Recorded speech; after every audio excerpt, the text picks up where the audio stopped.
किसी गांव में एक बूढ़ा व्यक्ति अपने बेटे और बहू के साथ रहता था। परिवार सुखी संपन्न था, किसी तरह की कोई परेशानी नहीं थी। बूढ़ा बाप, जो किसी समय अच्छा खासा नौजवान था, आज बुढ़ापे के हार गया था। चलते समय लड़खड़ाता था, लाठी की जरूरत पड़ने लगी। चेहरा झुर्रियों से भर चुका था, बस अपना जीवन किसी तरह व्यतीत कर रहा था।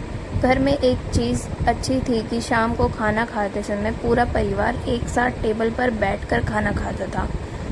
एक दिन ऐसे ही शाम को जब सारे लोग खाना खाने बैठे, बेटा ऑफिस से आया था, भूख ज़्यादा थी, सो जल्दी से खाना खाने बैठ गया और साथ में बहू और उसका एक बेटा भी खाने लगे।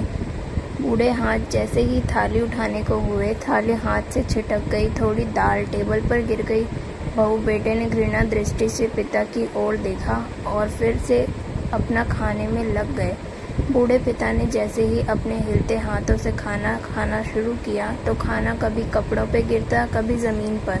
बहू चिढ़ते हुए कही, हे राम, कितनी गंदगी तरह से खाते हैं, मन करता है इनकी थाली किसी अलग कोने में लगवा देते हैं। बेटे ने ऐसे ही सिर हिलाया जैसे पत्नी की बात से सहमत हो।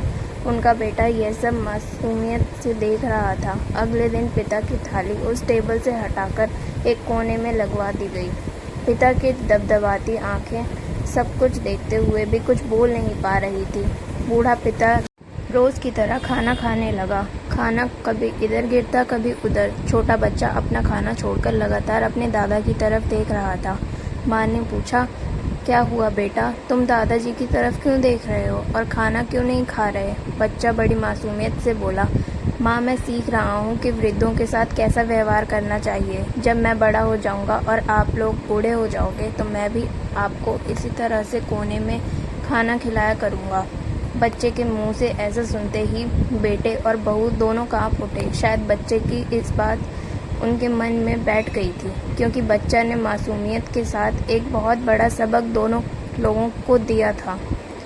बेटे ने जल्दी से आगे बढ़कर पिता को उठाया और वापस टेबल पे खाने के लिए बिठाया, और बहू भी भागकर पानी का गिलास लेकर आई कि पिताजी को कोई तकलीफ ना हो। इस कहानी से शिक्षा मिलती है कि माँ बाप इस दुनिया की सबसे बड़ी पूंजी है।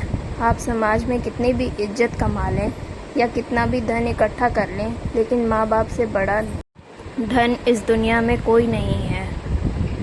दोस्तों, अगर आपको ये कहानी अच्छी लगी हो तो लाइक करें, कमेंट करके ज़रूर बताएं आपको ये कैसी लगी। धन्यवाद।